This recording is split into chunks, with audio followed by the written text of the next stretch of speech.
guys! It's me again, your Ate Yana. So ngayon mga ate ko, samahan nyo kaming gumawa ng tapioca. Yung mga ate ko, hindi na nga namin napakita sa inyo yung paggawa ng mga uno naming inilagay dyan.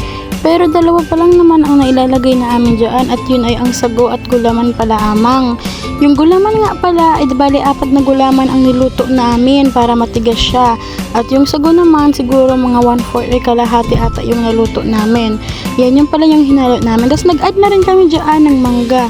Yan ang pinaka-importante sa tapioca natin, ang mangga para malasa. At ayan, halu-haluin na lang natin siya. Bali mangga, gulaman at sago pa lang yung nalalagay namin dyan. Bali, isang buong cheese nga pala guys yung nilagay namin dyan. Kung anong gusto nyong brand ng cheese, pwede yan. Basta cheese, basta isang buo para masarap yung tapioca nyo.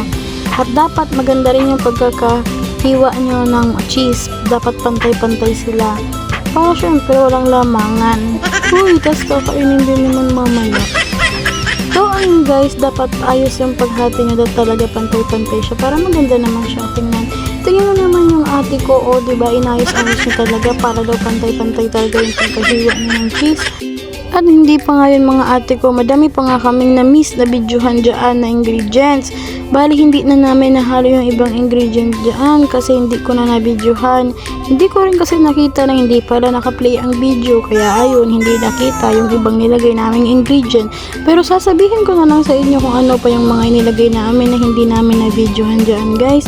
Masyado kasi excited na magawa yung tapioca, kaya ayan tuloy nakalimutan na hindi pala nakakontinue yung video natin. Pinapost ko kasi siya guys kapag may gagawin ako para hindi naman makita nyo kung ano yun. At isa rin na nga natin mga ate ko yung cheese na hiniwa-hiwa natin. Pagkatapos ay halu-haluin natin siya ulit hanggang sa mag-combine lahat ng ingredient na nandyan. Bali 4 na ingredient na ang nailagay natin dyan guys, kaya halu-haluin na lang natin. Dahil pagkatapos niyan, gagawa na tayo ng ating sabaw-sabaw.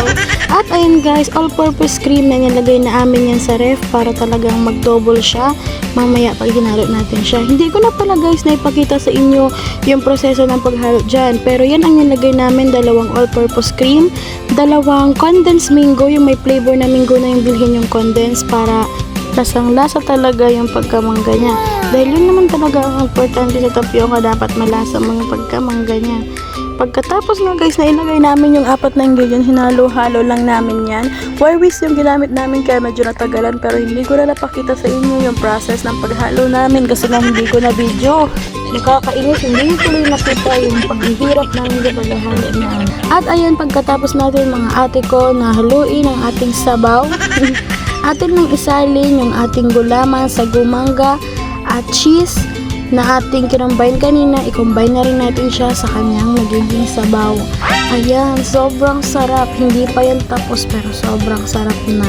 Pagkatapos natin siya guys isalin dyan, halu-haluin na lang natin siya hanggang sa mag-combine lahat ng ingredients at hanggang sa lahat magkaroon ng lasa. Mga ate ko, alangan naman na yung sa inyo may lasa, tapos yung sa iba wala. Ano na lang yan guys, kain na walang lasa. Dapat pantay-pantay lang mga ate ko. At ayun mga ate ko, kailangan natin siyang isalin-salin para lahat talaga may lasa mga ate ko. Kasi baka yung iba may lasa, yung iba talaga wala.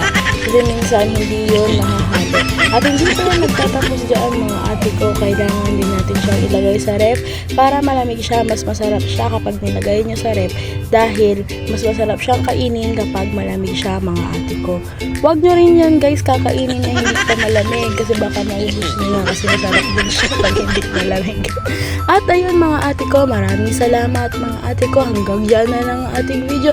Sana naabot mo ang pinakadulo ng video ito mga ate ko, at sana i-follow mo ako sa TikTok account ko na Ate Mo Be, and dito sa Facebook ko itong Ate Yana, at i-share mo na rin mga ate ko. Sana i-subscribe mo din ang YouTube channel ko na Ate Yana. At maraming salamat sa patuloy na pagsuporta mga ate ko, at sana nakatulong sa inyo ang video na to, nakatulong na magpagutom. Maraming salamat mga ate ko, at hanggang dyan na lang. Pagod na ang bunganga ng ate niya, tignan niyo na lang ang progress kung anong ginagawa niya. Maraming salamat, yun lang mga ate ko.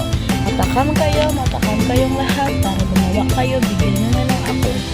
Pag hindi nyo ako binigyan, pinaghahangad ko na sana maubos yan, hindi kayo madurhan para magsisi kayo. Bye-bye!